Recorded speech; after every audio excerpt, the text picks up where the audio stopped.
I am indeed honored to be present here,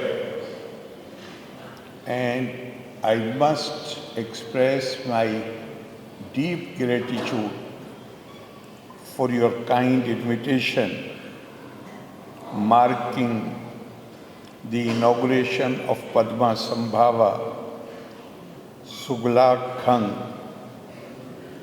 It is a moment of deep spiritual significance and shared reflection.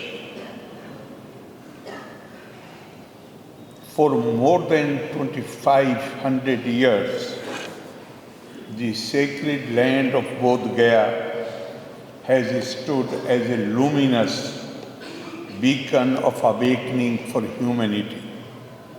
It was here, beneath the Bodhi tree, that Siddhartha Gautam attained supreme enlightenment, transforming a moment of personal realization into a universal message that continues to guide seekers across cultures and generations.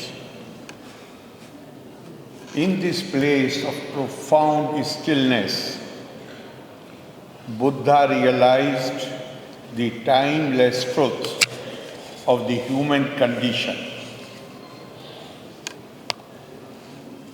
that suffering, dukkha, arises from ignorance and attachment, and that liberation is attainable through the cultivation of wisdom, prajna, ethical discipline, that is shil, and meditative concentration, that is samadhi. The Buddha himself summarized his teaching with the characteristic clarity. He said, and I quote, "What I teach is suffering and cessation of suffering." We take great delight and pride in our Buddhist heritage and legacy, which was very eloquently expressed, articulated by our Prime Minister Shri Narendra Modi ji when he proclaimed, "We have given Buddha and not Yuddha to the world."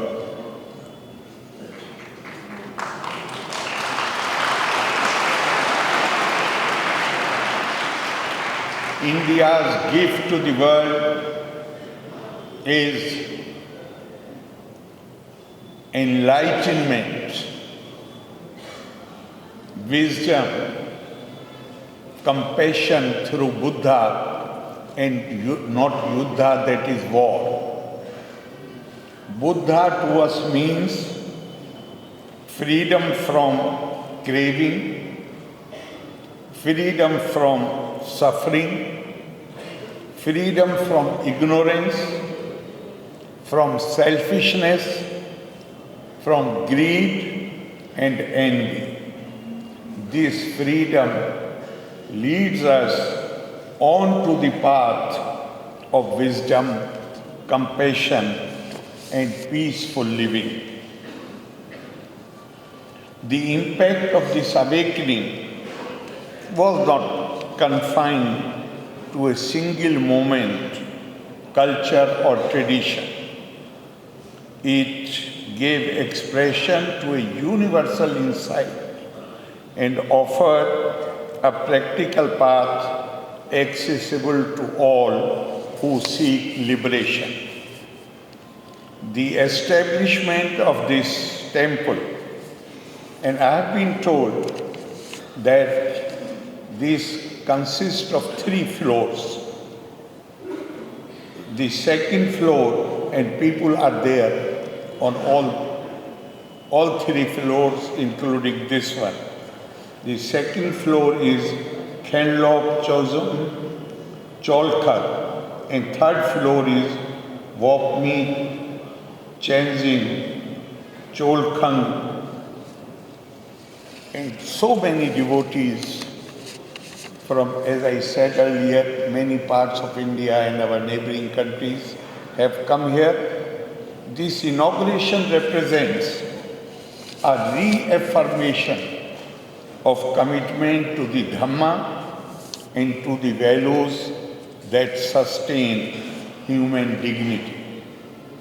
In a world increasingly marked by conflict, environmental distress, and moral uncertainty, the creation of a place devoted to reflection, prayer, and ethical living acquires added significance. The Buddha's teachings do not rest upon blind belief or dogma. They invite inquiry, reflection, and personal responsibility.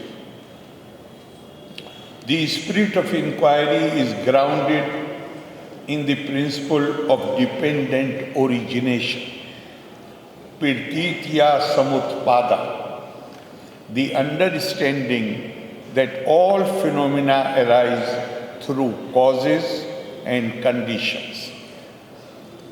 Buddha taught, he who sees dependent origination sees the Dhamma. He who sees the Dhamma sees dependent origination. From this insight emerges a clear ethical vision. The happiness of one cannot be separated from the well-being of others. Hatred cannot be overcome by hatred, nor violence by violence. As Dhammapad reminds us, hatred is never appeased by hatred in this world, but it can be appeased by non-hatred and friendly feelings. This is an eternal law. These teachings, articulated more than 2,500 years ago, remain profoundly relevant even today.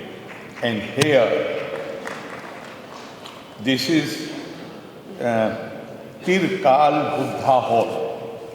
Now, you have in the middle the present, on the other side the past and the future Buddha to come on this side. Over the centuries, Dhamma has been preserved, interpreted, and transmitted across diverse cultures and languages. Within this living inheritance, the Nyingma tradition of Vajrayana Buddhism has played a vital role in safeguarding the early translation teachings.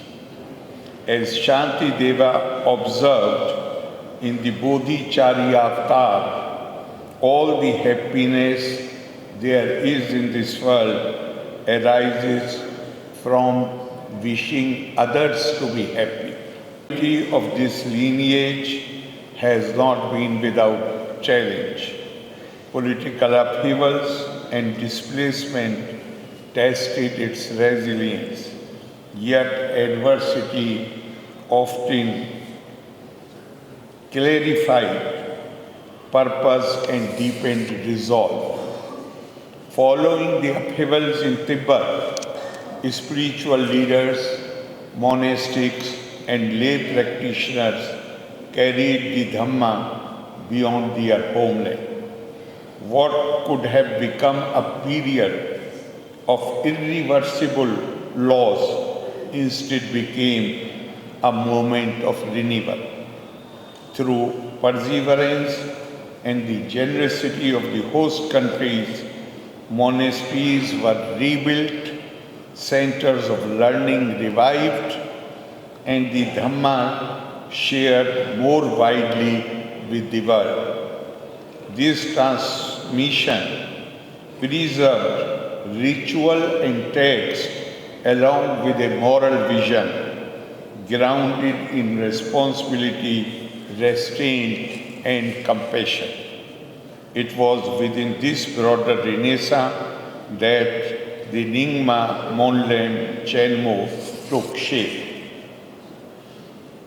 Conceived as a great prayer gathering, it was founded upon a simple yet profound aspiration to pray for world peace, to remove obstacles faced by sentient beings, and to dedicate all merit to their ultimate well-being. Since 1989, this annual gathering has brought together monastics and practitioners in Bodh Gaya, uniting voices and hearts in collective prayer. The early years of Monlam were marked by simplicity and hardship, yet sustained by sincerity and faith in the power of wholesome intention. As Buddha has taught, it is intention, chetana, monks, that I call karma. Over time,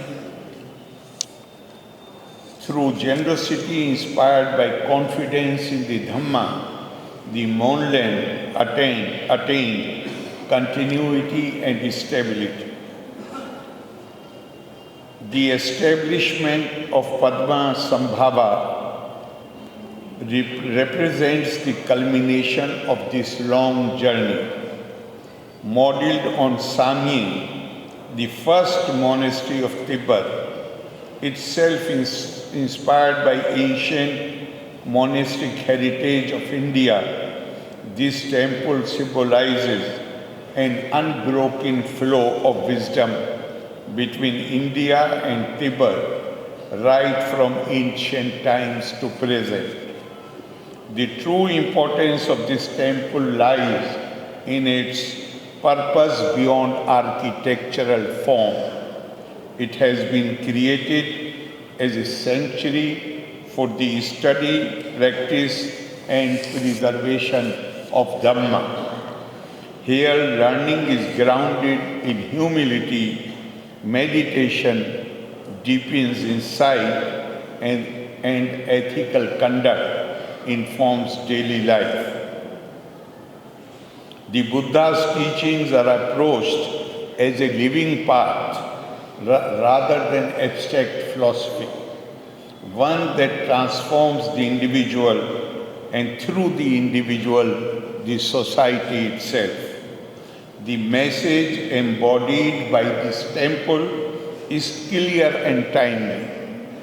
The Buddha taught that peace in the world cannot be achieved without peace in the mind and heart of the individual.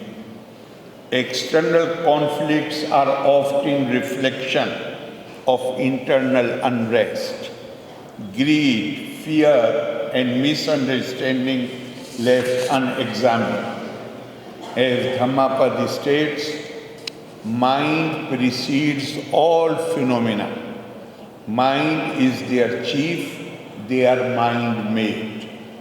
The cultivation of mindfulness, compassion, and wisdom is therefore not a retreat from responsibility, it is its very foundation. In this sense, this temple is going to serve as a religious institution and as a space for peace building through inner transformation.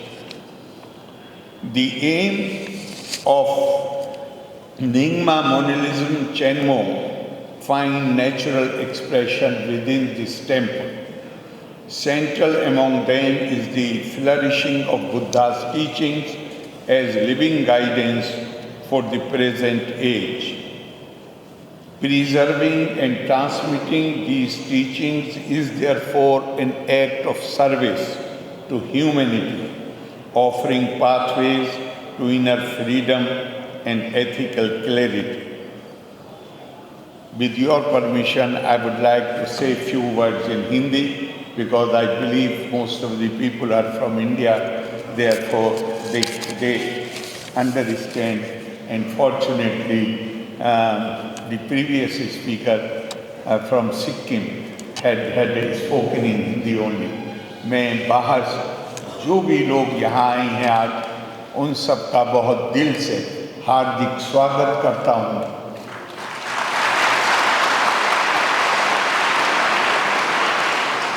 आज जो लोग यहाँ मौजूद हैं वो भारत के विभिन्न हिस्सों से आए हैं और हमारे मित्र पड़ोसी देशों से आए हैं। ये मंदिर हमारी